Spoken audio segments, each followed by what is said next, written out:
নির্মাণ কাজ শেষ ১.৫ বছর আগে, কিন্তু এখনো চালু হয়নি শিশু হাসপাতাল।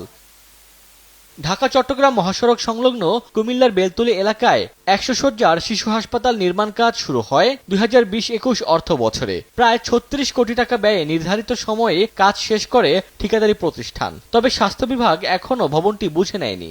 ঠিকাদারি প্রতিষ্ঠানের দাবি, তারা ১.৫ বছর আগে কাজ সম্পন্ন করে হস্তান্তরের জন্য প্রস্তুত রয়েছে, কিন্তু সংশ্লিষ্ট কর্তৃপক্ষের উদ্যোগের অভাবে প্রকল্পটি চালু করা যাচ্ছে না।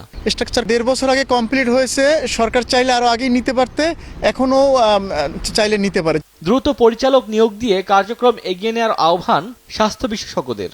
কার্যক্রম শুরু না করে যে এই ১.৫ বছর ধরে যেটা আটকে রইল এবং এর মধ্যে বিল্ডিংটা নষ্ট হয়ে যেতে পারে, এর জন্য কাকে দায়ী করা হবে? সবচেয়ে প্রথম প্রয়োজন একটা তত্ত্বাবধায়ক নিয়োগ দেয়া, তারপরে এই তত্ত্বাবধায়ক অ্যাসেসমেন্ট করবে তার কি কি জিনিস লাগবে। এ বিষয়ে জানতে চাইলে বর্তমান সিভিল সার্জন বলেন, প্রয়োজনীয় লোকবল আর চিকিৎসা সরঞ্জাম না থাকায় হাসপাতালটি চালু করা সম্ভব হচ্ছে না। জনবল পাওয়া সাপেক্ষে, আসবাবপত্র পাওয়া এবং যন্ত্রপাতি পাওয়া সাপেক্ষে সেটা আমরা চালু করতে পারবো ইনশাল্লাহ।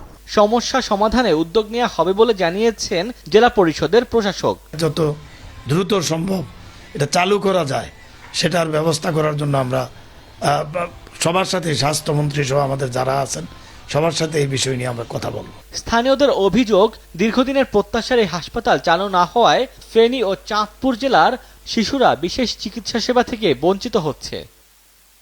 সময় সংবাদ, কুমিল্লা।